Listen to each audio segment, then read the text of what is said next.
Thank you, and good evening to everyone. I'm very happy to see you, that you've chosen to come here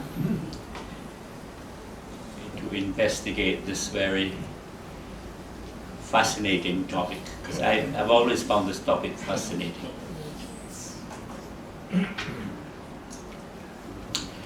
And the full title is What Happens to Me When I Die and Where Do I Go After Death?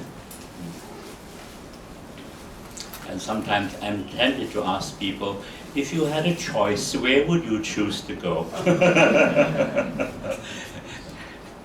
Maybe if I get to speak with you privately, I might ask you that question. Now, the important thing is to bear in mind that the speaker is not an authority. Okay? I'm not here to convince you of anything. I don't want you to just accept what the speaker says, as what we call gospel truth. I use the word gospel because I grew up as a Christian. And I eventually left Christianity behind because it just wasn't satisfying. I was asking too many questions. And as you know, in Christianity, you're not encouraged to question. You just accept and believe, what we call blind faith. And for some people, that is the path. They just don't have a questioning mind. But I was just asking too many questions. I was a born rebel, you may say. I even questioned my parents, even at a young age. So the important thing is the quality of your listening, where your mind is open and you're prepared to investigate, explore. So in that listening, there is your own understanding, not just accepting what the speaker says, because that is not wisdom. Just that you can read many books and have a lot of book knowledge, but that is not wisdom.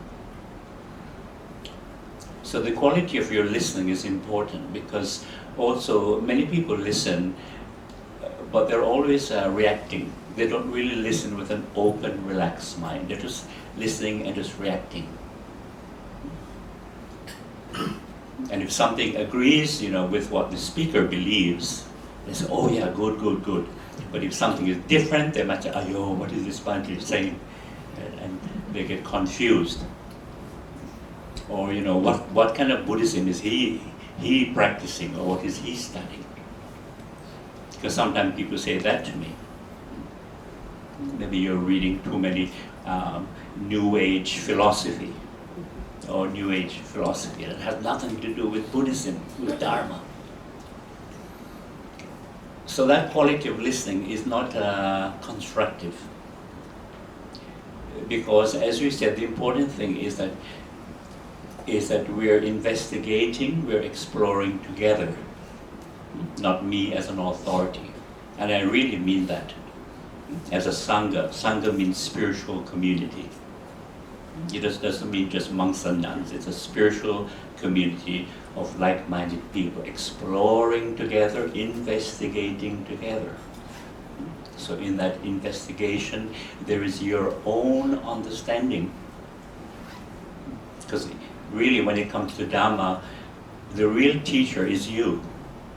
You are the teacher, you are the student. In other words, your understanding is the teacher. And this is why the Buddha taught in such a radical way. He said, no, don't accept blindly what I'm saying. That is not wisdom. Investigate, question, see what is useful in your life. If you don't find it useful, try something else. A very radical way of teaching.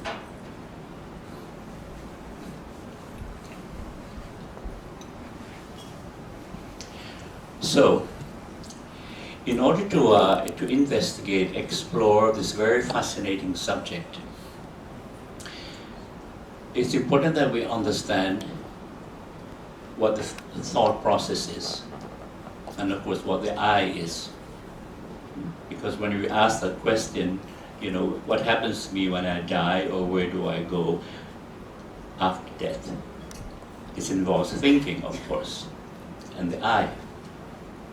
It's very important to understand that. And also the nature of consciousness. Because as you know, thinking is one aspect of consciousness.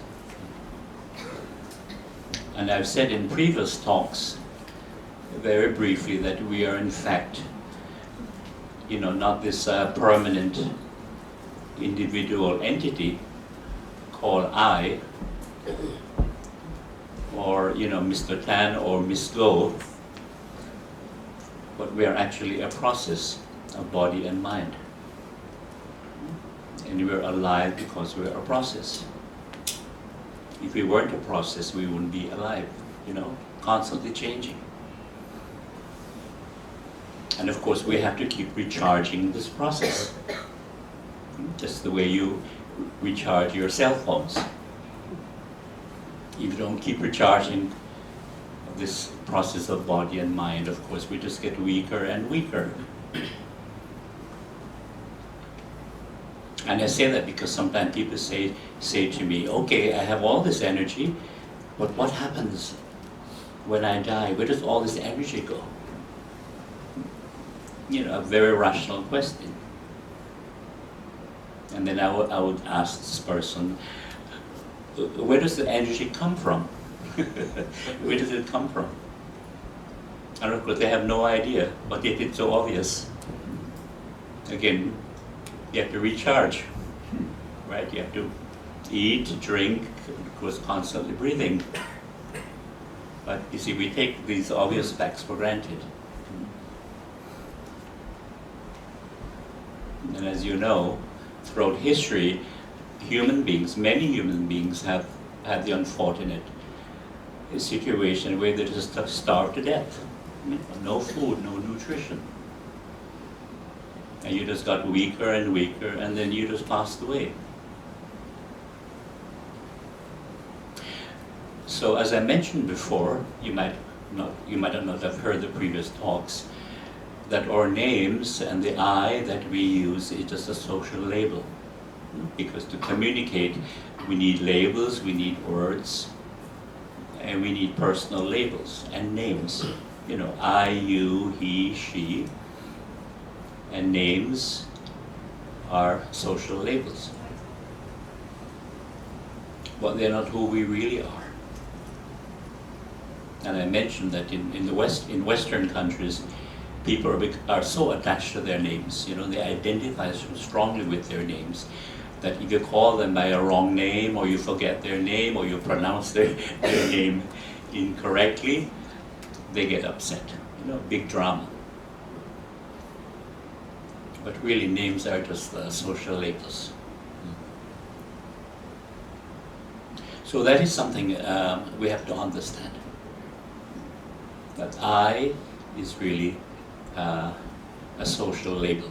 It's like you, he, she, that we have to use. But really, in effect, we are this process of body and mind.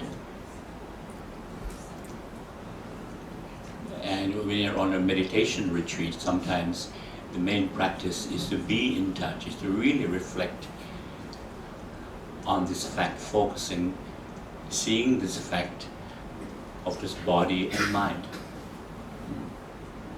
Physical and mental process. And when you're mindful, you can see this reality in everything you do. Whether you're walking, eating, sitting, washing, cooking, anything, you can see this reality of there's just body and mind.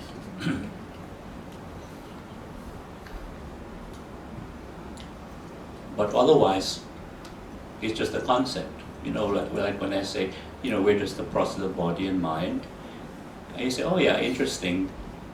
But if you have not really investigated and trained your mind, it's still a concept. Just like when we hear that we're composed of the elements, earth, water, heat, air, space, and consciousness is just a concept. And when I first read it or heard it, it was just still a concept. But when you have time and you investigate different parts of the body and you see what elements are involved, then the truth of the elements becomes more real, more intimate. It's no longer a concept. But of course, we need to spend that time. And of course, when you're busy, you don't have that time. And you're not in that frame of mind to really go deeply. And the deeper you go, it's totally fascinating.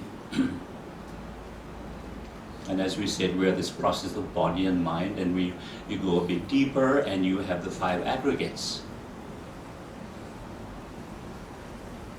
And again, when we first hear or read about the 5 aggregates, they seem a bit complicated. You know, physical form, feeling or perception, feeling or sensation, then perception, mental reaction, and consciousness. It seems a bit complicated. We don't see how these 5 things are related to our daily experience. And this is why I like to give a simple example of these 5 things working in daily life, and then you can relate to it. Because what is interesting is that these 5 things are working all the time in our daily life, but we're not aware of it because they happen so quickly, so fast.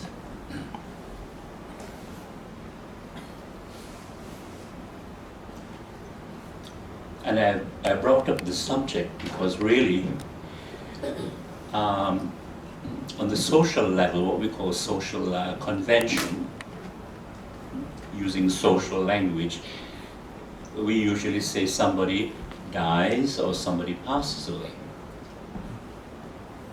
Perfectly normal. Because, because we live in a social world.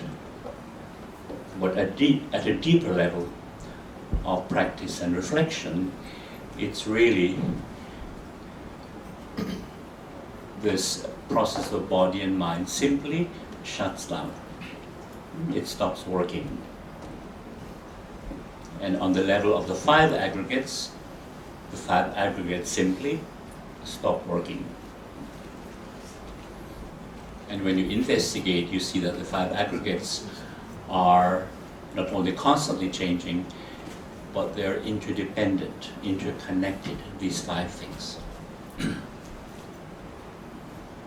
But because we don't have this deeper understanding, we often say, oh, consciousness continues after death. It's a very common belief. Consciousness continues somehow with the resulting karma, whether it's positive or negative. But consciousness continues. But when you really investigate, you realize you cannot separate consciousness from the other 4 aggregates because they're interdependent, interconnected. They work together intricately. It's like you cannot separate your nose from your face unless you do it surgically, because your nose is a part of your face. Just like your eyebrows, your eyes, your chin, your ears, your forehead, and so on. But why we do that? Why do we do that? Why do we separate consciousness? And we say it continues after death. And the answer is very clear. We don't really understand how these 5 things are working, how they're interdependent, interconnected, and partly because it's wishful thinking. So, oh yeah, consciousness continues. Because when we don't have this understanding, the insight, the practice, we want to continue somehow after death, don't we? And that's why we have so many different beliefs. Humans have created so many different beliefs in an afterlife. And it is very comforting, no doubt, that somehow you will continue. So this is one of the things we'll be investigating. Why do we want to continue? Because as you know, death is a great mystery, the great unknown. So naturally we want to know what happens after death. And if you're seeing, the dead body of, say, a loved one, family member or a close friend, of course, you're sad, you're upset, and you really wonder what has happened to the person. Where has the person gone to, the person that you knew and loved? Where is that person? Because when you look at a dead body, it's no longer a person. It's completely lifeless. No feelings, no thinking, no memory, no emotions, and no sense of I. And you wonder, where has this person gone to? It's the energy. So, it's a great mystery, and you can understand why we ask this question. So as I mentioned, on the social level, I'll repeat it, we say somebody dies, somebody passes away, but when you go a bit deeper, you see just the body-mind process simply shuts down, it stops working. And on the level of the five aggregates just stop working. Very simple. And when you go a bit deeper, I'm not sure if we'll have time tonight, one is actually able to go beyond the idea of birth and death. When you get at that deep level of elements and atoms and energy. But that is very profound reflection.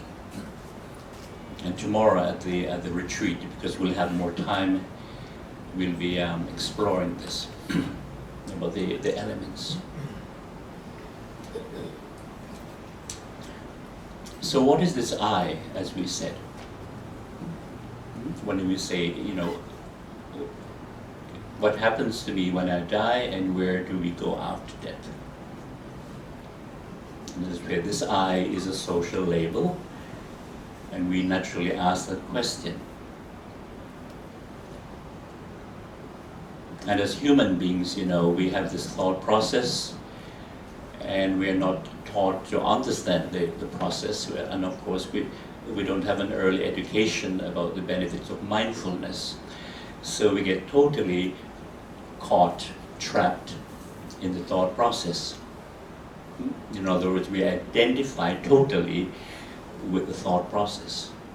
And we believe all the stories, all the images, all the movies, the dramas, the worries, the fears, our desires, our frustrations, feelings of insecurity, and so on. We believe it. We believe all these things. And of course, every time we say I, the mind that says I, we think this I is who we are. And I also believe that before I had some awakening and some Dharma understanding. And that is what we call neurosis. Neurosis is when we are caught in the thought process, and we're deluded by it. And most of us do suffer from some degree of neurosis, whether it's mild, medium, and of course very neurotic. And if you've ever met a very neurotic person, you understand what I'm trying to say. Somebody is totally trapped in the thought process, no awareness. And of course they're very attached to I, what the mind says I, the mental image, the idea of I. And when you have that delusion, that trap, that mental trap, naturally one experiences a great deal of fear and insecurity. And you're always concerned about I, what I'm going to achieve, what I want, and of course what people are thinking about me, right? That's one of the fears we have. Later on we'll be speaking about fear, understanding the nature of fear and insecurity. And one of the fears we have when we are very insecure, when we don't understand ourselves, is the fear of public opinion. What people are saying about us, and of course what people are thinking about us. And you can never stop people from talking. And of course you can never stop people from thinking.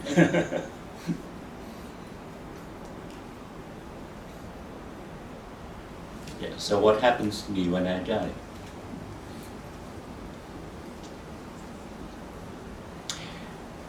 So again, we have to understand that this I is a social label and it is created by thinking. And thinking, as we mentioned before, is related to three things in the mind: memory, past experience, and knowledge, information. And when you observe your mind, you see this. It's very simple. Memory, past experience, knowledge, information. You can see how thinking is related to that. It's a response to memory, past experience, knowledge, information. And thinking has that propensity, that ability to project in the future. Right? And all our minds do this. So thinking is a movement in time. From past to future, past to future. And all our minds do that. It's so obvious. And as I said before, it doesn't matter what language we think in. Hokkien, Cantonese, French, Russian, Japanese, Spanish. It's the same thought process. Same thought process. Coming from the past and projecting in the future. That is the conditioning of the mind. And of course, this was something that the Buddha understood very clearly, because through his efforts, he was able to improve his quality of awareness, mindfulness, which is the unconditioned state of mind. It's not related to thinking. It's not related to past and future. Because past and future is a conditioning of the mind. It's something we learn. But awareness is different. It's something we're born with, and it's always present. Always now. So in other words, the awareness we had as young children is the same awareness we have today. It doesn't change. The only difference is that as adults, and we have some Dharma practice, we're able to understand it much more clearly. So this is important to understand if we're going to investigate this very fascinating subject. What happens to me when I die, and where do I go after that? Because it is related to our thinking process, the conditioning. And of course, the I, the self, the ego, or some people call it soul, is a part of that conditioning. It's constructed by thinking, by the thought process. And when you investigate, you see that it is also related to past and future, who we are or who we think we are. As I mentioned before, when you investigate about who we are, you begin to see that who we are is just a collection of memories. All our family history, everything we have been through. And you see this fact more clearly when you meet someone for the first time. And naturally you speak about yourselves. And when you speak about yourselves, you speak about all your past history. Family history, education history. If you're in the working world, your work history. All the books you have read, movies you have seen, TV programs that you have watched, and now internet, all the things you have seen on the internet. And if you have travel experiences, you speak about your travel experiences. And some experiences are pleasant, some are unpleasant. And with all this information, all this memory of personal history, we project that. We have future plans, don't we? Certain goals, certain what we call hopes and dreams in the future. So you see how the self, the condition of self, is related to the thinking process. It is a construction of the thinking process. As past and future. Past and future. And as we go through life, we have more and more attachments. More experiences, more memories, more attachments. And then we're faced with this great mystery, the great unknown of death. And death means the ending, the letting go of all our attachments. And that is very scary, isn't it? Very scary. Everything we've known and all our attachments, it means the ending of all this. So naturally, there's the fear of the unknown, because death is the great unknown. And before we mentioned as a good example of demonstrating how the sense of self is related to memories is a situation where somebody is suffering from amnesia, temporary memory loss. You've had head damage, head injury from an accident, and suddenly you've lost your memory. Amnesia. And why it is so disconcerting when you lose your memory, meaning, it's very confusing, very scary, is that when you lose all your memory, you don't know who you are, right? Because who you are is identified with all your memory, all your past history, all your collection of everything you have experienced.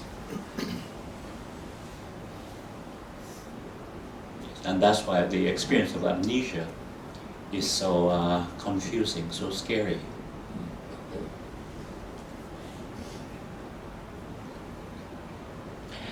Now,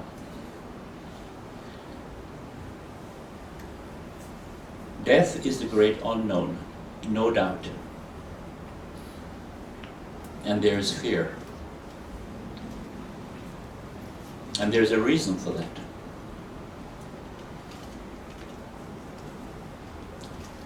Because thinking, as I've just explained, is related to all that we know. Right? Memory, past experience, knowledge, information. All our thinking consciousness is related to these things, that which we know. And death is the great unknown. So our normal thinking mind, or mental consciousness, it cannot relate to the unknown.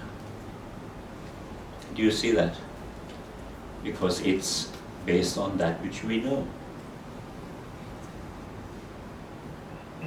It's like a fish trying to relate to the experience of riding a bicycle. It cannot relate to that experience, can it? Or driving a car or using internet. A fish cannot relate to these experiences, that's obvious. So likewise, our thinking mind, and of course the I, which is a part of that movement, cannot relate to the unknown. Hence the fear, fear of the unknown, the great mystery.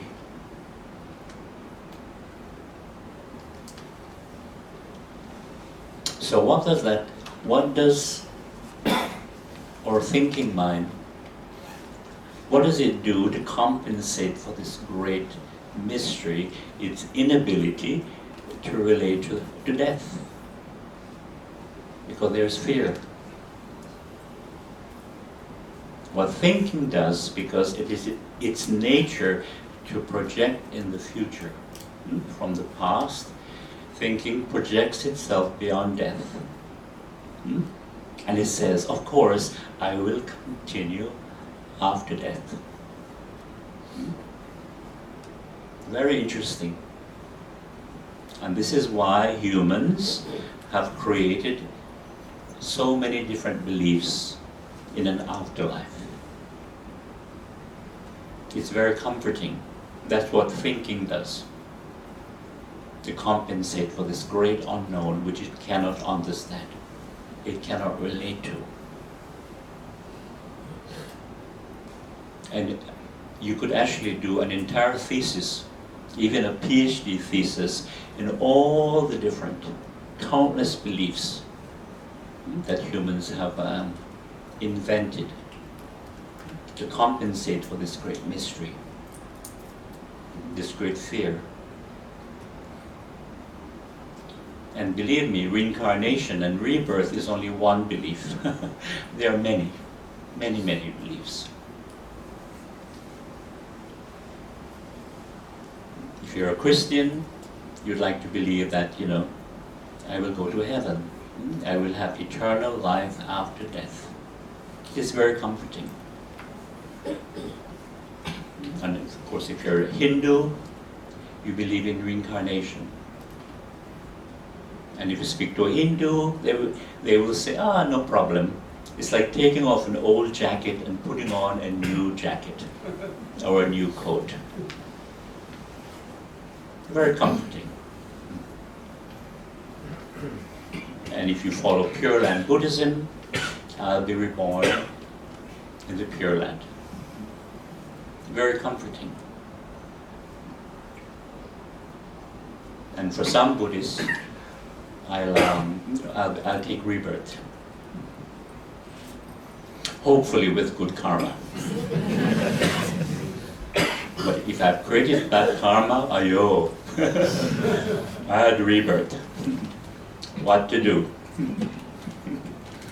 Maybe I should change my belief.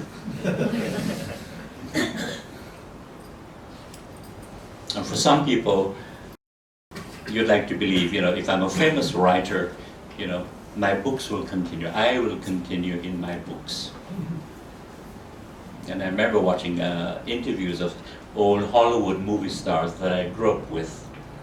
They would often say, I will live forever in my movies or in my TV shows. And it's very comforting. And in a way, they're right. In a way, they're right.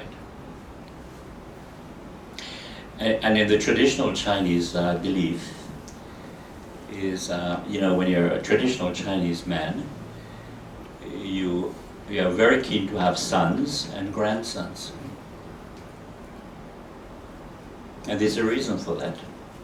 Because you believe that as long as the family name continues, sons, grandsons, great-grandsons, I will continue somehow.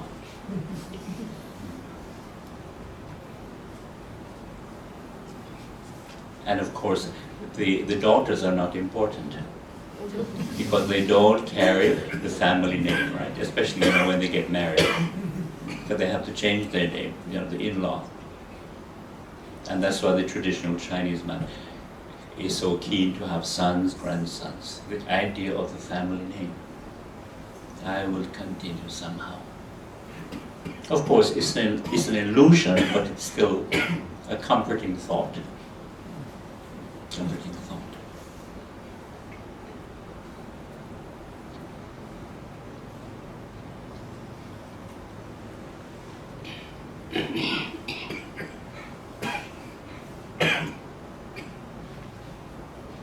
So where do we go after death?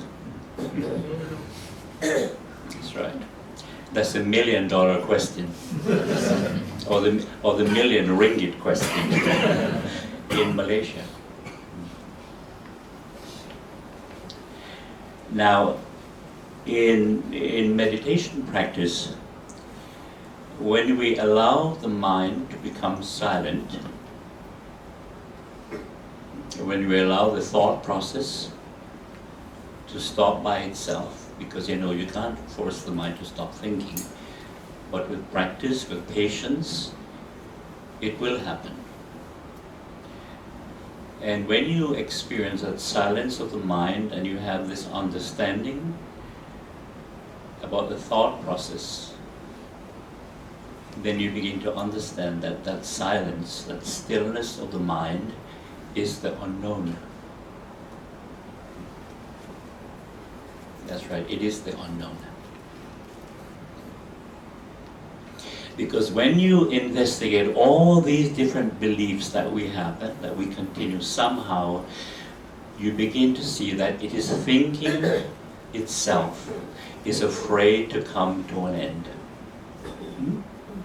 When you investigate all the different beliefs that humans have created, in some form of afterlife, you see that it is thinking itself is afraid to come to an end.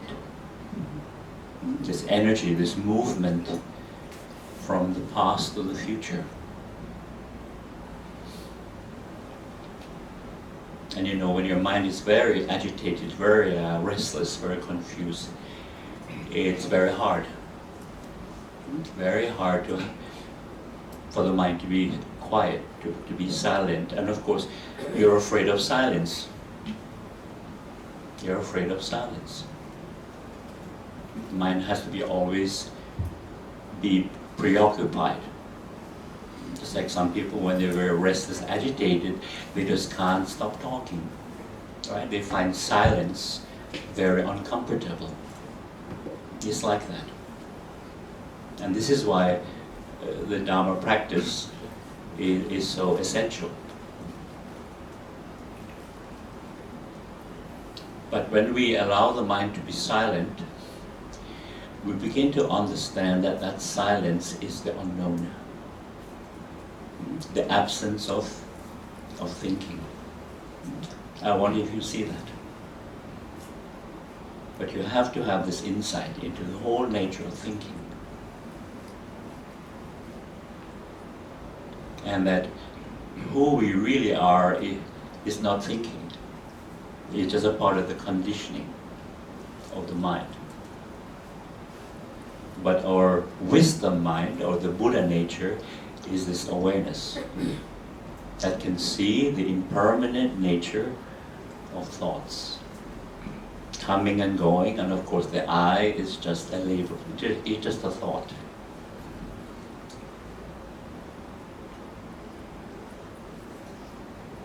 And you begin to trust in this present moment awareness, this knowing.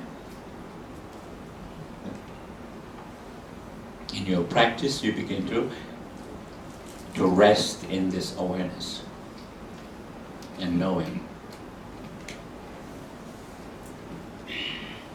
So it means that when we need to think, we think logically, rationally, and when we don't need to think, we come back to this awareness and knowing. So there's order in the mind.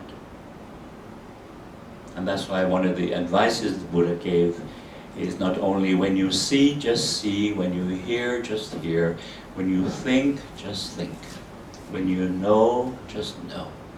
That's what he meant. Think when you need to think, but when you don't need to think, you return to present moment awareness and knowing. The unconditioned. The wisdom mind. So there's order. And you don't waste mental energy. Because you know, most of the time, even when we don't need to think, the mind keeps thinking unnecessarily. Just keeps going on and on and on. It's like a machine that doesn't know when to stop. This is why the meaning of meditation in the Pali language means to train the mind, to cultivate the mind, to develop the mind.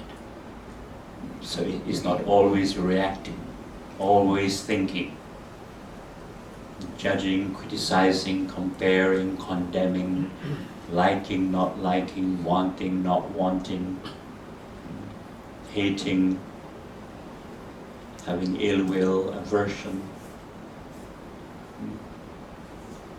envy, jealousy, all these mental reactions. Because when we train the mind, we stop doing that. Because it's this habit of always reacting that creates your mental defilements.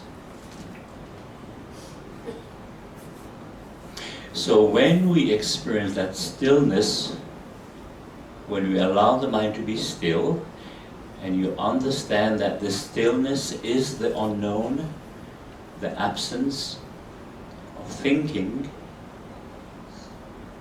then there's no fear. There's no fear of the unknown. Because we experience the unknown as something very peaceful and timeless. No past, no future.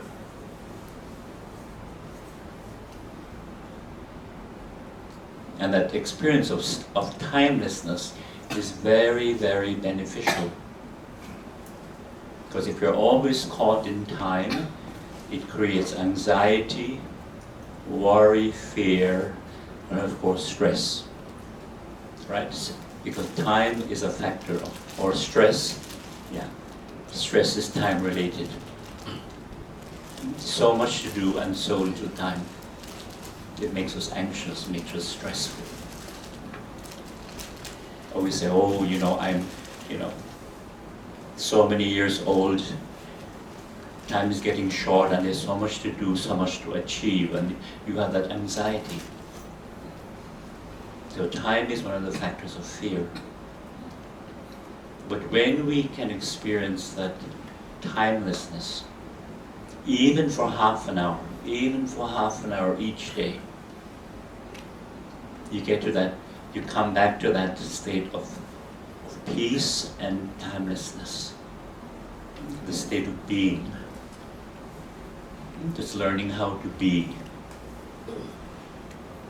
not all this becoming, achieving, doing, having, regretting, and so on. Because as long as our minds are caught in this, this craving to achieve, to become, to have, regretting, with all that always is involved with some form of fear or anxiety. And I'm sure you've noticed that. Every time you want to achieve something or you want to have something, there's always some fear or anxiety that you won't get what you want, or you won't achieve what you want to achieve. And for some people, they become very anxious about achieving enlightenment or becoming an arahant. And of course, I must become an arahant as soon as possible. Because the ego is never patient. Right? You want instant results or as fast as possible. And this is why there are 2 or 3 spiritual teachers who attract people by speaking about instant enlightenment.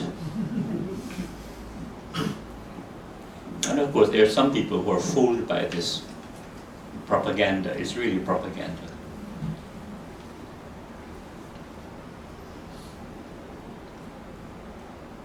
So as we said, in the stillness of meditation, one experiences the unknown, peaceful and timeless. And so that question, that age-old question that we started off with, what happens to me when I die, where do I go after death, it does not arise. I wonder if you see that. There's no need for it to arise, because you experience it directly.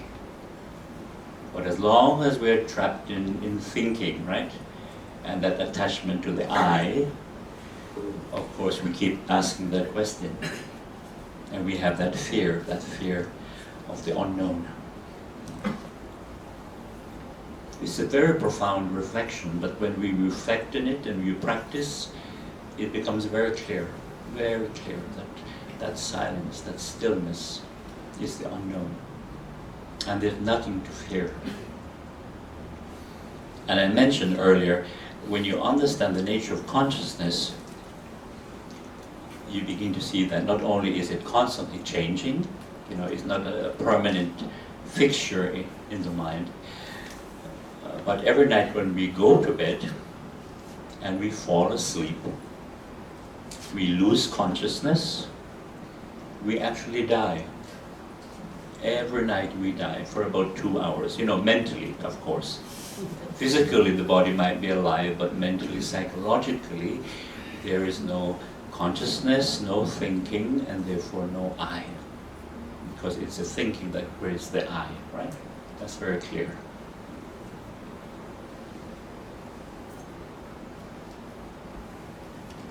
And if you're wondering about dreaming, when the mind comes out of that deep sleep state, then the thought process starts up again. And that's what we call the dream state.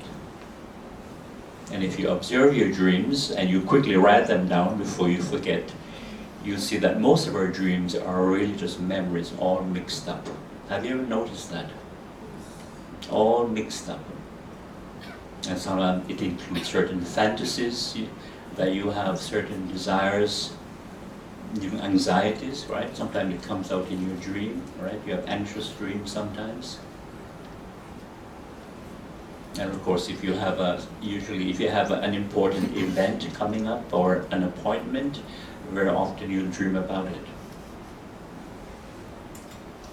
And you're taking a trip somewhere, right? And of course you're excited about going somewhere. Very often you'll dream about it. And sometimes if you're anxious, you'll dream about preparing for your trip and you missed your flight. It happens to the best of us. That's the nature of dreams. And as you know, very quickly they're forgotten. And that is what the wisdom is, and the practice of mindfulness, when you observe all our mental formations, our thoughts, ideas, beliefs, views, and opinions, they really are like dreams. Yeah. They're not permanent, nothing solid there. This is why the Buddha said, with mindfulness we observe all these mental formations and we learn to let them go. Because if we cling to them, there's only, conflict, suffering, anxiety, and so on. And that's why people who cling to their ideas, views, and opinions, and beliefs, and so on, and they get into arguments, sometimes even fights, just about what you're thinking, you can see the ignorance and the delusion involved. And this is what happens to dictators. They have a certain idea or a belief and they cling to it, they identify with it because they don't have the wisdom, and they think this is truth, this is real. And then you get into a position of power and you impose that belief, that idea on thousands and thousands of people, and you end up creating, unimaginable suffering and death. This has happened so many times in human history.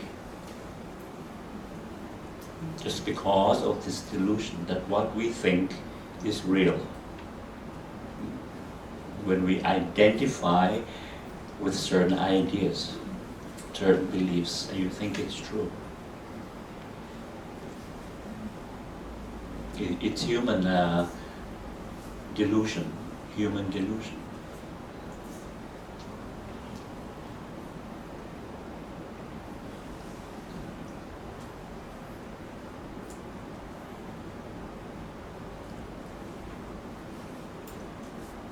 I just do a reading here.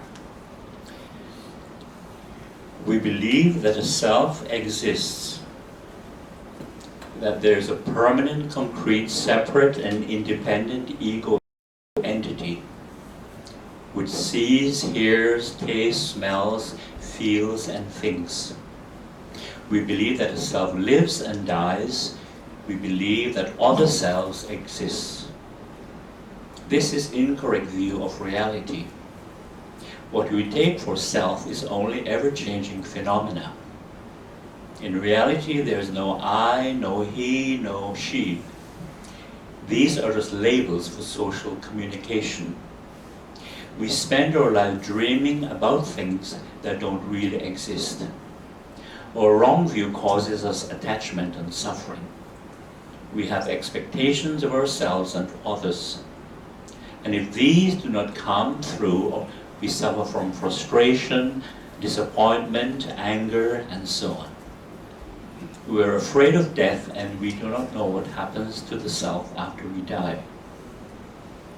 It would be most beneficial if we could see our life as it really is, only changing phenomena. Then we could face with right understanding old age, sickness, and death. All phenomena in ourselves and around ourselves are only two kinds of realities: mental and physical phenomena, nama and rupa, as we just explained. Mental and physical process. What we take for self or a person are only changing phenomena, only mental and physical process. This includes animals and insects. Emotions are also transitory and empty of self. Our whole life is like a chain of moments of consciousness arising and falling away. When we realize that our life is actually only mental and physical process and phenomena which arise due to conditions, we become more patient even in difficult situations. Mindfulness, awareness, is mental phenomena which arises with a wholesome moment of consciousness, mindfulness. There is no person or individual, only different mental and physical phenomena, appearing and disappearing. Clinging to people brings sorrow. Eventually, we shall have to take leave of our loved ones and friends.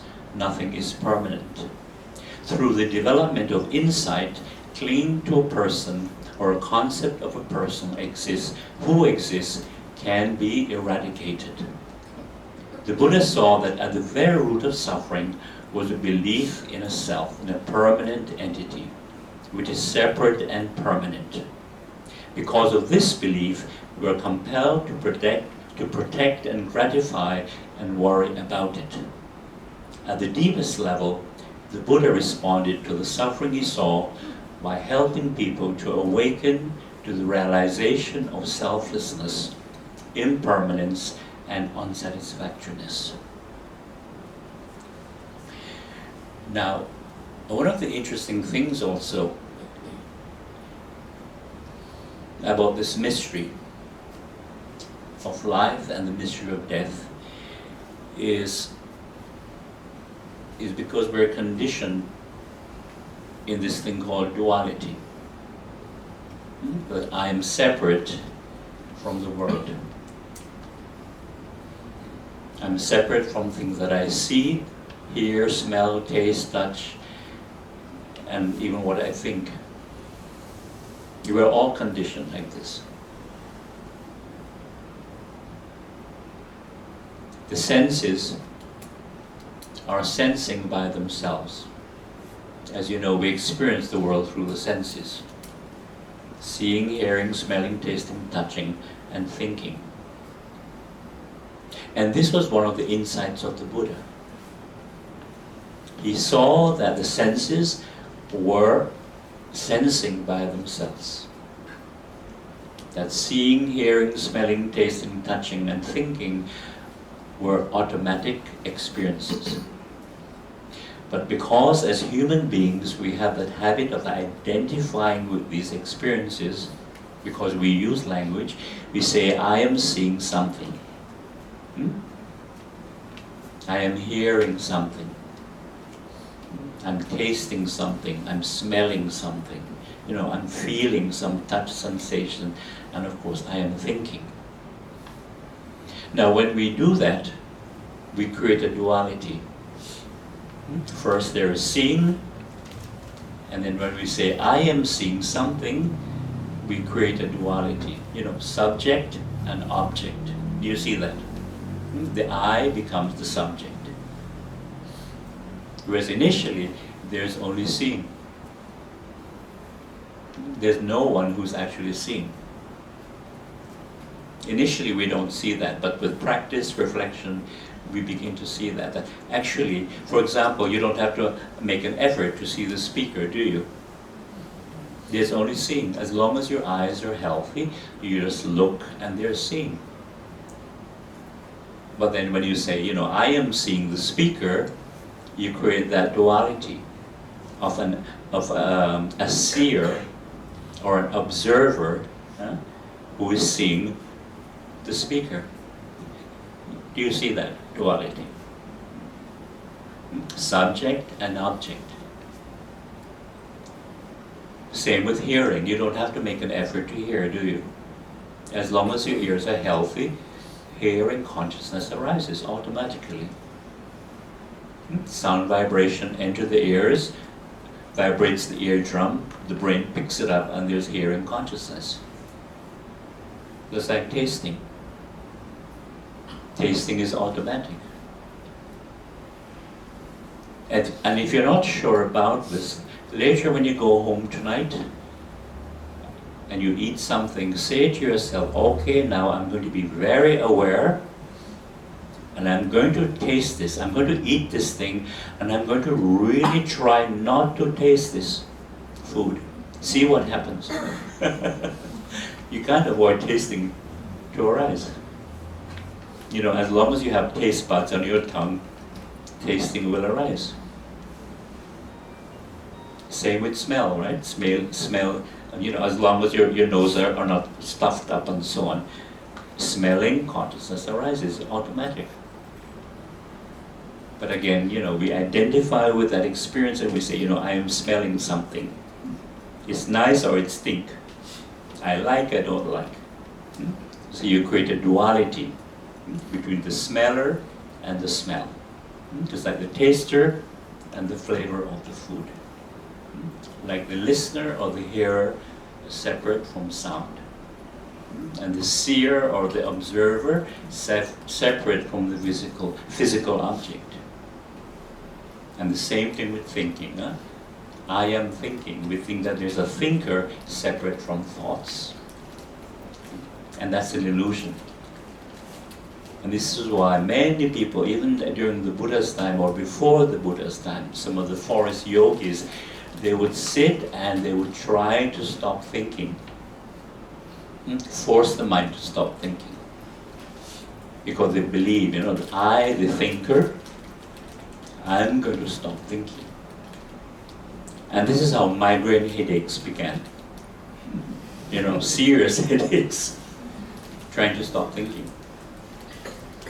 Because what they didn't realize that I, the thinker, is not separate from thoughts. It's a part of thinking. When you say I am thinking, it's just thinking. Of course, when you practice, you can see that obvious fact. The thinker is thought. Thinker is the thought. So because we have this duality, we're conditioned, we feel that this I is separate from the world. And that's why one of the questions we ask regarding death is, where do I go after death? And of course, we're, how do you say, language is often misleading. Because we often say that, you know, I came into this world, or we came into this world. Now look at that statement a little closer. We came into this world, I came into this world. It gives the impression somehow that we came from somewhere else, you know, a different solar system, and we landed here in our spacecraft, UFO of course, because the government didn't notice us. And we landed here on this planet and we're aliens. You know, we're outsiders. Do you see what I'm trying to point at? The illusion that, you know, we're separate somehow, and we came here as outsiders, as aliens, as tourists. But in truth, we didn't come into this world, you know, as outsiders, aliens from another planet, but rather we came out of the world. We came out of the world like flowers, leaves, and fruits from trees. You see the difference? We came out of the planet. We are truly earthlings. We belong here. We're not aliens.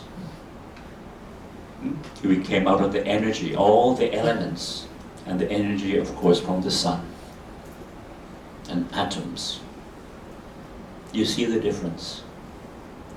We came out of the world, not we didn't come into the world, we came out of it. And we are aspects of the planet, with all this energy and elements in this temporary form, being aware of itself. We are aspects of the planet in this temporary physical form, being aware of itself. And on a more cosmic scale, we are the universe in this physical form, temporary physical form, composed of elements and energy, being aware of itself. Just like waves from the surface of the ocean. That's a good model to reflect on, the surface of the ocean. Waves rise and fall, but the ocean remains the same. Waves are water, water are waves. Waves are not separate from the ocean. Likewise, we are not separate from all the energy elements on this planet. This is one of the profound reflections on the Dhamma of non-self emptiness. No separation, no duality. So there's no fear, no anxiety. So regarding that question, where do I go after death? There is nowhere to go.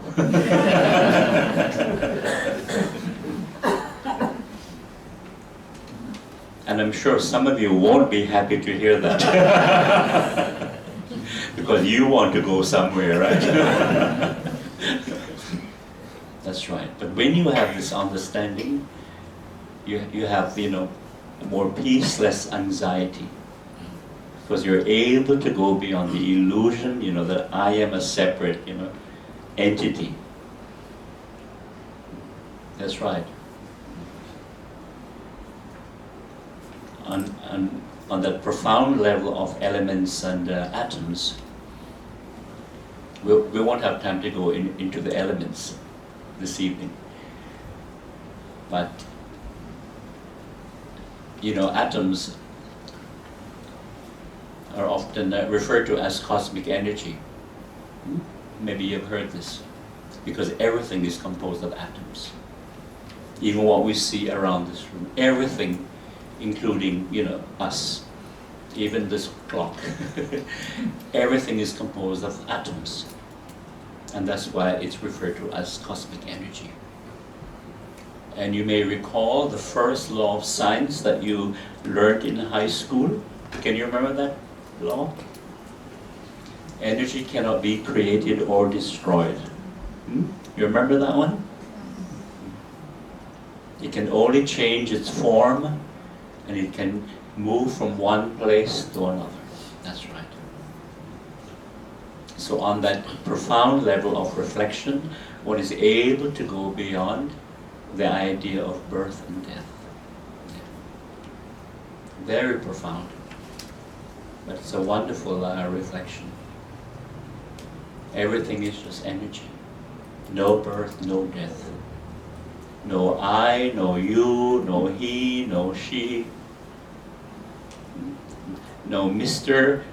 Go or Miss Tan. No Bhante. Yes, no Bhante. Definitely no Bhante. There's great freedom in that, the teaching of emptiness. And emptiness doesn't mean, nothingness, because very often we think it means nothingness, or like, vacuum. What do you mean, emptiness, nothingness? But emptiness simply means empty of something. For example, a cup, you can say it is empty of water, but it is full of air, or full of space. So likewise, regarding the mind, the nature of consciousness, emptiness means empty of thoughts, of mental formation, which means a silent, spacious mind with awareness, because awareness is spacious by nature. And when the mind is silent, we experience that space, spacious awareness. Whereas if the mind is always preoccupied, there's no space in the mind, right? Because all your thoughts take up all the space in your mind. And this is why when we're thinking too much, too preoccupied, you can feel your mind contracting. It's tense. The mind is tense, contracting. It's not calm, it's not relaxed.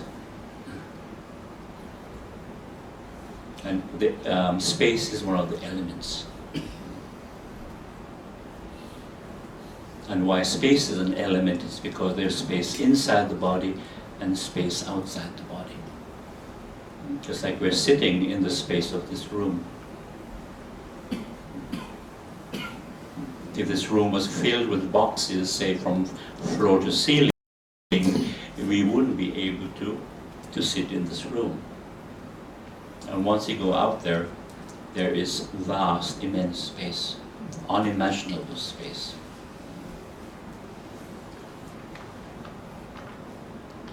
And there's a wonderful reflection about the solar system, By human scale, the solar system is so vast, when you think of it, on a human size, human scale.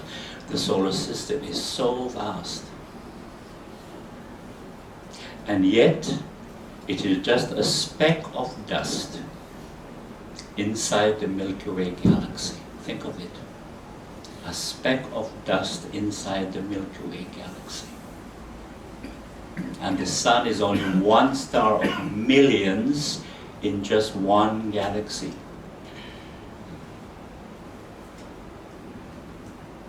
And to further boggle the mind, there are countless galaxies. But we don't have to go too far. Just one galaxy is enough to show you where we are, or who we are, and where we are.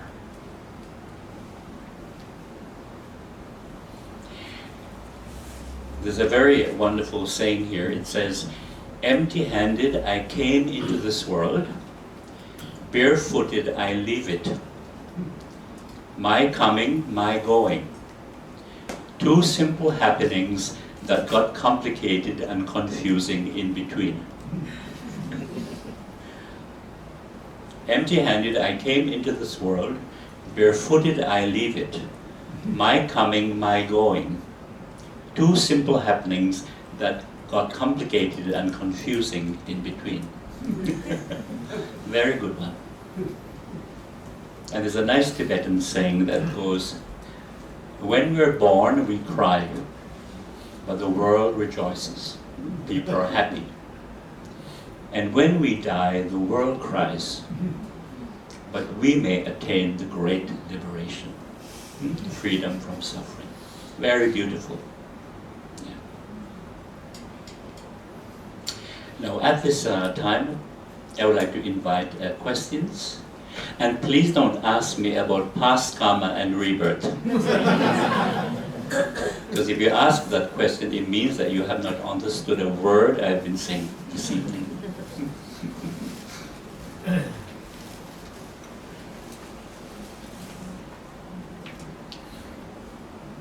Bhante, one question. Yes. You're talking about the mind focusing on the past and the future in between. But how do you place goals, personal goals? Because you're basically looking at the future and setting standards or wanting to achieve Yes. something. How do you... Yes, that's a good question. Because people often say, the Dharma is about focusing on the present moment. But how about future plans, future goals? It's a good question. Yes, sometimes we have to have certain plans, certain goals regarding the future. It's natural. But what happens is that if we become too obsessed, too attached about achieving those goals, we experience a lot of anxiety and the fear of not achieving those goals. So yes, have those goals, have those plans, but don't obsess about them, in other words. Make them tentative, tentative, flexible. Because the thing is that the future is uncertain. Because sometimes you make goals and sometimes your priorities change. Or sometimes you achieve something and you're very disappointed because it's not what you expected. And yes, sometimes we achieve a certain goal and we have a sense of, achievement, satisfaction, but it doesn't last very long. Somebody once said about 2 weeks maximum. And then when that, feeling of achievement goes, then the mind wants to achieve something else. Okay? Yeah. So have those goals, have those plans in mind, but keep them tentative. Don't be too obsessed about them. Yeah. Because then, as I said, you're asking for a lot of anxiety, worry, fear, and so on.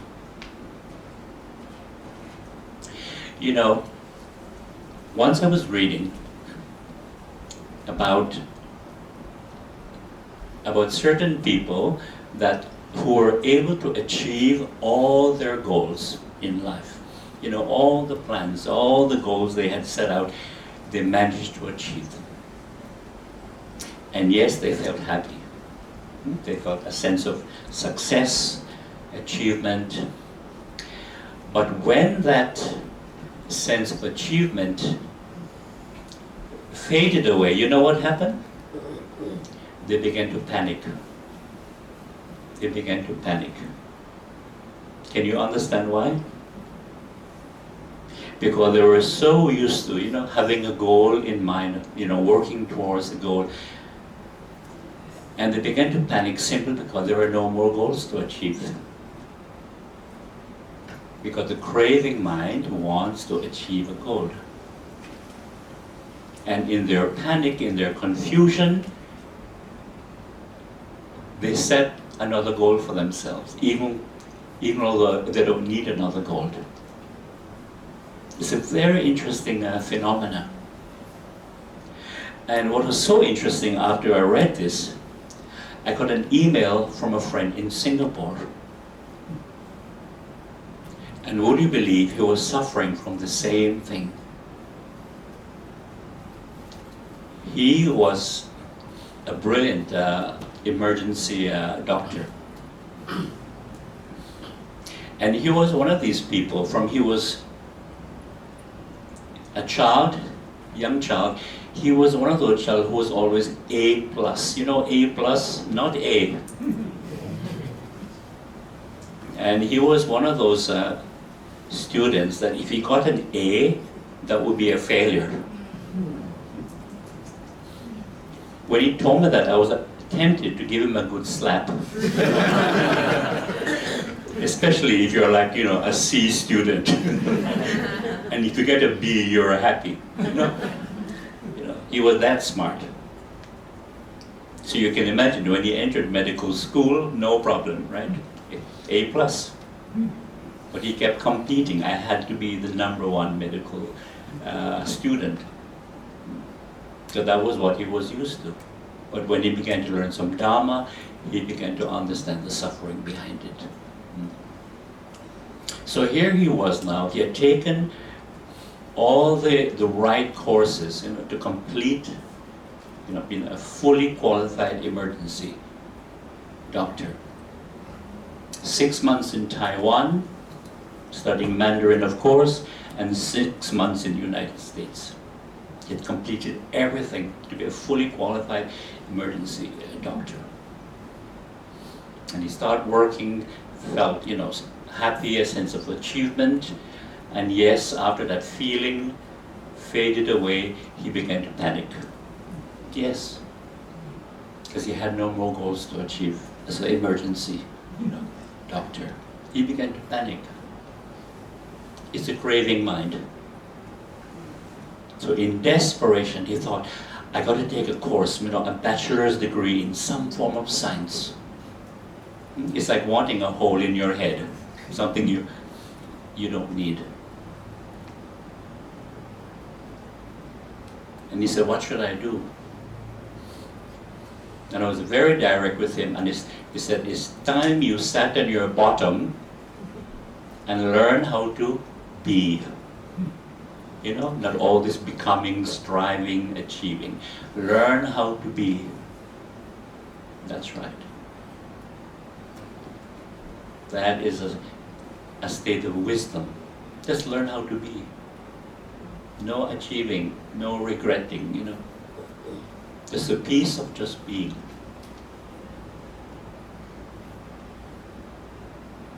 And he said also, the head of the department, you know, of the hospital in Singapore, he was going to retire, and the staff wanted him to take over as the, you know, head of the department.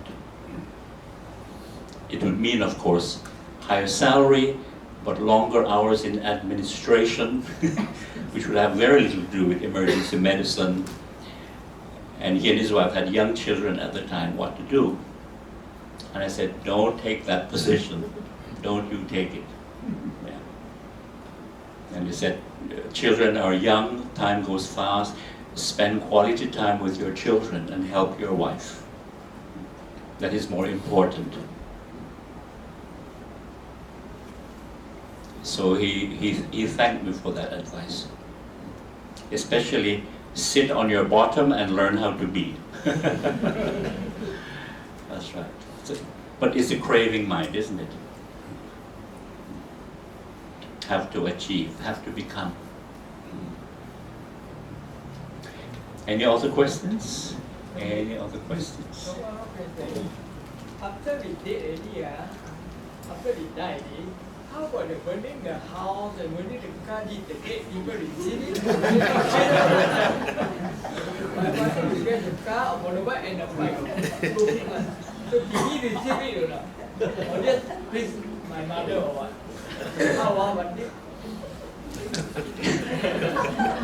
But you can understand why people do this, right? Again, it's the belief in spirits. You know that, you know, your departed family member, they exist in spirit, in spirit form. So by burning these things, you know, that they will get these things. That is like spending money, right? Burning paper money, because of course your spirits need money for shopping, for eating. Makan, right? They need for makan, right? Spending. And now they have the credit card form, which is much more convenient.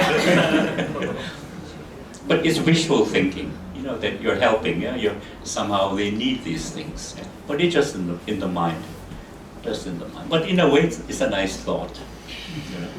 It's a nice thought, but it's a waste of money. Yes. Just now you were explaining is that through meditation, through sitting, be familiar with the unknown, the stillness and all this. Okay.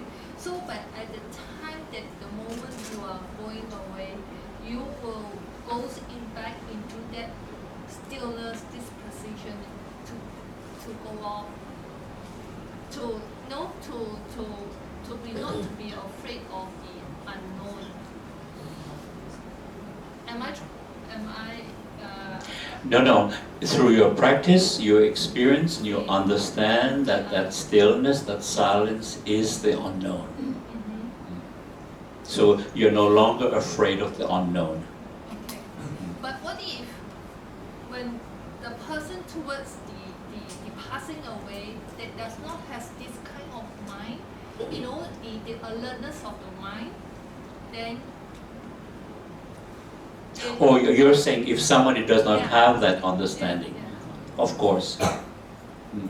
Well, the important thing is for you yourself to have that experience and to have that understanding. But I can understand if people do not have this understanding and they're trapped in thinking, then of course whatever belief they would like to have, that gives them some comfort, some continuity, that's fine. That's also fine for them. Whether you want to believe in reincarnation, rebirth, Pure Land, eternal life after death, being with God or Shiva or some bodhisattva, it's fine for them. Just further than that, it's just like, let's say you're practicing, okay, but unfortunately at the time that's going to all go off, but you are not in an alertness mind, that you're on medication or something like that, then how? Observe the worry. Observe the worry. You see what thinking does? That's right. It creates anxiety, worry. It makes you confused. Which means you need to practice. Keep practicing. Keep practicing. Okay? And you will have no doubt. You will have no doubt. That's right. Yes? Question. I'm just trying to understand whether I understand the sutta wrongly. You recall, I think in the first sermon, Buddha Dharani mentioned rebirth through his recall of past life. So I'm not sure whether do I understand what he said correctly or not. As I mentioned before, I think you were here the other morning when I mentioned about past lives, is that when you practice and you reflect on this, you begin to see that we have been through many lives in this life. Because normally when we think about a past life, it's a life separate from this life. But even if you have a memory, it's still not important. It's still not important. When you practice in this life, you begin to see that we have been through many lives since early childhood. And it is so obvious, especially when you look at the photos. Remember I mentioned that?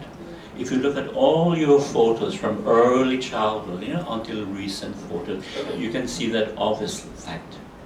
We're always changing because we are a process of body and mind. Rupa nama, rupa nama. But I understand. I think it's what Buddha say. Again, don't give me this what Buddha say thing, because there was no Sony recording machine, there was no video camera on the Buddha. Please question. And you need to practice. You need to practice. Because you're still attached to thinking, and thinking is not going to give you wisdom, the understanding.